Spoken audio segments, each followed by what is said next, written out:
What's up guys? Golden Knight here. Maybe someone has already made you feel guilty for using references, or frustrated for not drawing every day, or even ashamed for liking a simpler style more than something super realistic. That's because the art world is full of rules you should follow. The truth is that most of these absolute truths are nothing more than myths repeated without any reflection. And worse, they are myths that will hold you back and slow down your learning and growth process. In this video, I'm going to show you some of these ideas that you should never follow blindly. In each one, you'll understand where it comes from, why it gets in the way more than it helps, and what to do instead to truly improve. By the way, I have to say, I've been taking the art school for digital artists by Mark Brunette, and honestly, I've never learned so much in such a short time. It's a super complete course, like a condensed art school, focused only on what really matters. Perspective, anatomy, composition, all explained really well.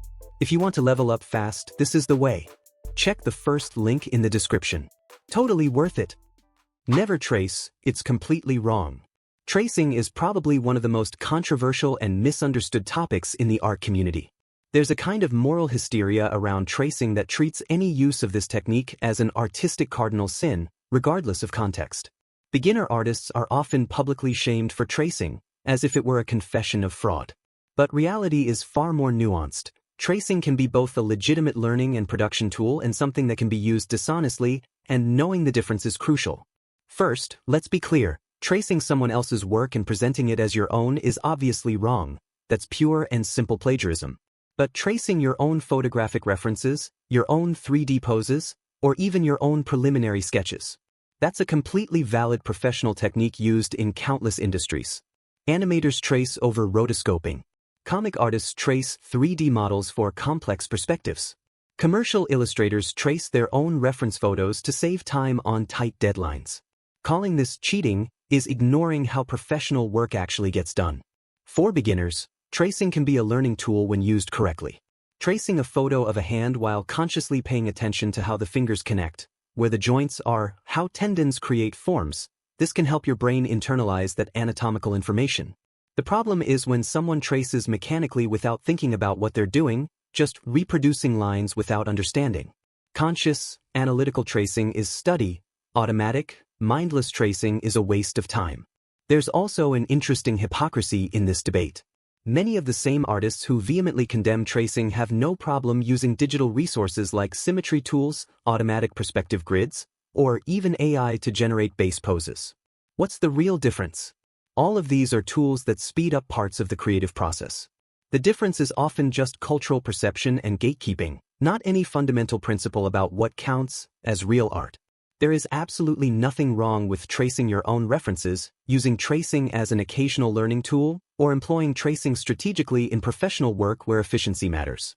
Stop feeling guilty for using all the tools available to you and focus on creating art that works, regardless of how you got there. Never use references. This tip usually shows up early in an artist's life. Someone you trust says it with an air of authority, and suddenly using references becomes synonymous with cheating. From that point on, the beginner artist starts pressuring themselves to create everything from memory. The result is almost always the same: frustration, terrible drawings, and no learning at all. What almost no one explains is that references are not a crutch. They are how you learn to see the world better. Form, light, proportion, texture, none of that comes out of nowhere. When you observe a photo, a real object, or another artist's work, you're not copying a ready-made answer.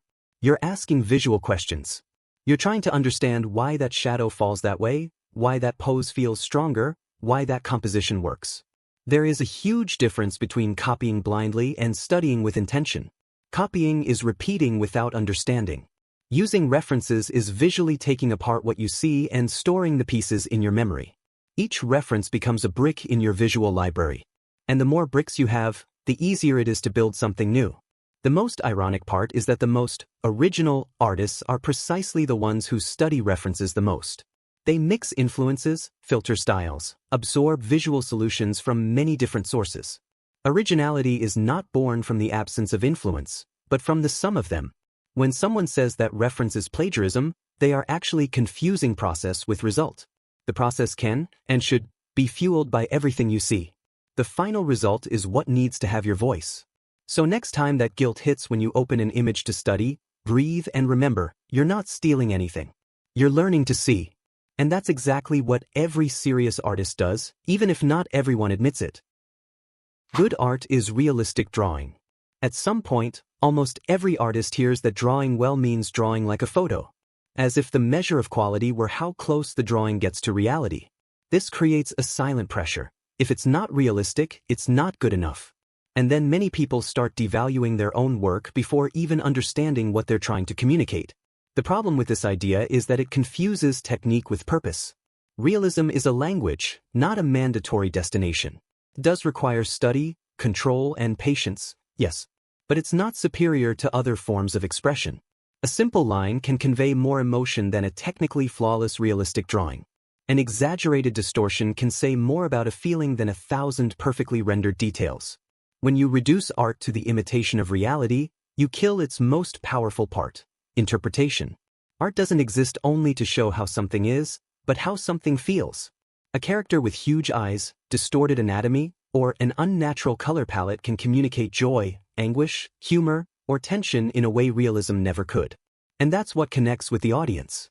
Many people spend years trying to get there, believing that only after mastering realism will they be able to feel like good artists. But the truth is that style is a choice. If your drawing is looser, more graphic, or more stylized, that's fine. What matters most is whether your drawing communicates the message you want to convey.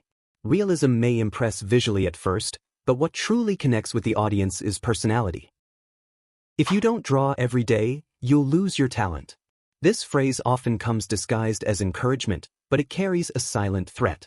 It makes the artist believe that any break is a setback, that resting is a sign of weakness, and that creativity is something about to disappear if it isn't fed every single day.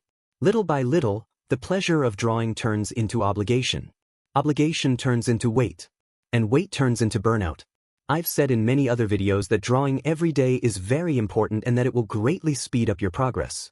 But drawing every day without attention, without study, and without genuine desire can be far more harmful than drawing less often with presence and intention. Quantity does not replace quality of engagement. The secret is to find something that makes you want to draw every day. For me, it was always watching anime. For some people, it's movies or books. This is about knowing yourself and understanding what inspires you. There's also a factor that almost no one takes into account. Rest is part of learning. It's during breaks that the brain organizes information, connects ideas, and consolidates what was studied. Just as the body needs rest to grow stronger, the creative mind also needs breathing room. Ignoring this leads straight to exhaustion, that phase where everything feels dull and nothing flows. Respect your rhythm, understand when it's time to study, when it's time to produce, and when it's time to simply live, because living also feeds art. You need expensive materials to be good. Everyone has had the feeling that the problem isn't your study, but your equipment. Suddenly the pencil isn't good enough, the drawing tablet is too basic, the software isn't ideal. And without realizing it, you start believing that your progress is blocked by something you need to buy. The market loves this belief. It sells the promise that the next tool will be a turning point. But reality is far less glamorous. No expensive material fixes foundational problems. Tools amplify what you already know how to do, they don't create skill out of nothing. If you observe the trajectory of many amazing artists, you'll notice a pattern. They evolved despite limitations, not because of the absence of them. Regular pencils, bad paper, simple software. The focus was on learning, not on having perfect equipment. That doesn't mean good materials have no value. They do, and they can make the process easier. But they only make sense when they come after study, not before. Don't use blackened shadows. This is one of those pieces of advice that comes from traditional painting and has been repeated so many times that it's practically become a sacred law, but it's a rule that may be seriously limiting your color palette. The idea behind it is that pure black is dead or lifeless, and that you should always use dark blues, purples, or browns to create more interesting shadows. While this has some basis in color theory, turning it into an absolute rule is a huge mistake. The truth is that pure black can be incredibly powerful when used intentionally. Some of today's most impressive digital artists use pure black to create dramatic contrast, define striking silhouettes, and add visual weight to their compositions. Comic book illustrators, for example, often use flat black to create instant visual impact. Artists like Mike Mignola, creator of Hellboy, built entire careers on masterful use of pure, heavy blacks. The real problem isn't black itself, but the careless use of any color. If you paint everything with pure black in the shadows without understanding lighting, of course it will look bad, but the same would happen if you used dark blue or purple just as thoughtlessly. What really matters is understanding when and why you're choosing a certain color. Sometimes, pure black is exactly what your art needs to get that missing visual punch. Additionally, depending on your artistic style, pure black can be completely appropriate. Cel-shaded art, illustrations with strong manga influence, stylized character designs, and even certain digital painting styles benefit enormously from pure blacks. Trying to force bluish or purplish tones into everything can make your art look muddy or undefined when what you really needed was that crisp, dark edge. The advice should be reframed as something like, understand your color choices, instead of banning a color entirely. Experiment with pure black, experiment with colored blacks, and then decide what works best for your specific art. Don't let an arbitrary rule stop you from exploring all the tools available in your palette. The best works of art break rules intentionally, not out of ignorance, but by conscious choice. Only naturally talented artists can be successful. This is one of the most dangerous ideas because it seems to explain everything simply. If it worked, it was talent. If it didn't, you lacked a gift. And with that, many people give up far too early, believing they're just wasting time. What no one likes to show is the beginning. The bad drawings, the frustrating attempts, the years of invisible practice.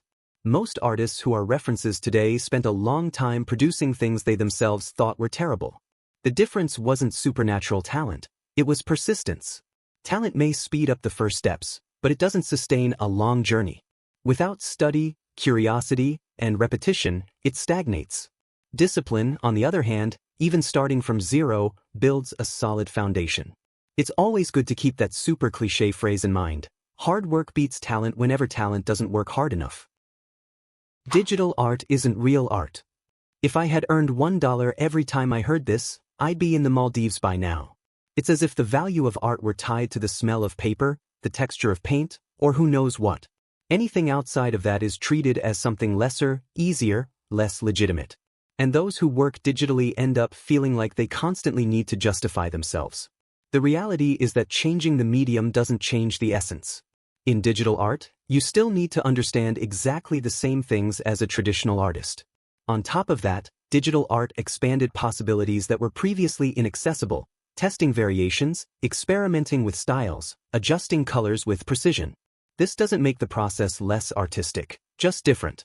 New tools have always generated suspicion at first, but they eventually became part of art history.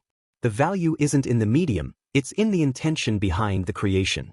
When someone says digital art isn't real art, they're usually talking more about fear of the new than about art itself. You need to find your style. This idea blocks more artists than a lack of technique. It creates the feeling that there's a magical moment in the future when everything will finally make sense. A day when you wake up, look at what you've created and think, that's it, now I have a style. The problem is that style is born in motion. It emerges when you produce a lot, test paths, fail badly, accidentally succeed, and start noticing patterns in what attracts you. Colors you repeat without realizing it. Themes that always come back. Shapes that come out of your hand almost on their own. None of this appears before constant practice. Feedback, people's reactions, and even the discomfort of putting yourself out there are part of building this visual identity. It's not about pleasing everyone, but about understanding what feels true to you when it's placed in the world. Always finish your pieces. This advice seems to make sense at first glance. After all, how are you going to build a portfolio if you never finish anything? But the obsession with always finishing every piece you start can be extremely counterproductive, especially for developing artists. The truth is that not every piece needs to be finished, and insisting on completing works that aren't working is a valuable waste of your time and creative energy. When you're learning, most of the value comes from the first 20 to 40% of a piece. That's where you're solving composition problems, experimenting with color, practicing anatomy or perspective. Once you've extracted the main learning from that study or sketch, forcing yourself to spend another 5 or 6 hours polishing something that won't teach you anything new is just losing time you could be using to start a new piece and learn something different. Professional artists often have folders full of abandoned work, and that's completely normal. There's also a dangerous psychological phenomenon that happens when you force yourself to finish everything. You start to fear beginning ambitious projects. If you know you'll feel obligated to finish that complex painting with 10 characters and a detailed background, you might end up avoiding starting it altogether. This creates creative paralysis, where you only make safe pieces that you're sure you can finish. Allowing yourself to abandon projects gives you freedom to experiment, take risks, and try things outside your comfort zone. Additionally, there's immense value in recognizing when something isn't working and having the wisdom to move on. That's not quitting, it's creative curation. Maybe the composition is fundamentally broken, or you realized halfway through that the idea wasn't as interesting as it seemed in your head. You can always come back to that piece later with fresh eyes and new skills. The healthy balance is to have some pieces that you take all the way to the end, especially for your portfolio and to practice the important skill of finishing, but also to allow yourself to have many studies, experiments, and sketches that never go beyond the rough stage. Some of the sketchbooks of the great masters are full of unfinished drawings, and no one considers them lesser artists because of it. Know when to persist and when to move on. That's a skill just as important as any painting technique. Copy the masters to learn. This advice has its roots in centuries-old academic practices where art students spent years copying works by great masters in museums. And while copying masters can have some educational value, the way this advice is usually given, as if it were the only or the best way to learn, is completely outdated and can actually significantly slow down your development as an artist. The main problem is that copying teaches you to reproduce results, but not necessarily to understand the processes and decisions that led to those results. When you copy a painting by Rembrandt or a drawing by Kim Young-ji, you're essentially reverse engineering a finished product without access to the reasoning behind each choice. You can reproduce the brushstrokes, but you don't know why the artist chose that specific color, that composition, that level of contrast. You're learning the what, but not the why. This creates artists who can copy well but are completely lost when they need to create something original, because they never developed the muscle of making independent artistic decisions. Additionally, copying masters often exposes you to techniques and concepts that are far beyond your current skill level. It's like trying to learn programming by copying the source code of Photoshop. You might manage to reproduce some parts, but you'll completely miss the logic and fundamentals that make that code work. For beginners and even intermediate artists, studying from real-life, photographic references, or doing targeted fundamental exercises usually offers a much better return on time invested. There's also a real psychological danger in constantly comparing your work to masters who dedicated decades to their craft. When your copy inevitably looks worse than the original, because you're still learning, that can be extremely demoralizing. Many beginner artists develop severe imposter syndrome because they spend all their time comparing their studies to finished masterpieces by artists at the peak of their careers. This creates a toxic relationship with art practice where you never feel good enough. What works better is a more balanced approach. Study masters analytically instead of just copying. Look at a painting and try to understand why it works, how the composition guides your eye, how values create depth, how colors interact. Do quick thumbnails studying compositions. Analyze decisions instead of just reproducing results. And most importantly, spend most of your time creating your own work and making your own mistakes, because that's where real learning happens. If this video helped you in any way, don't forget to leave a like, subscribe to the channel, and turn on the notification bell so you don't miss the next ones. Thanks so much for watching all the way through. Don't forget to take a look at the description. There are several important links there that can help you even more. See you in the next video.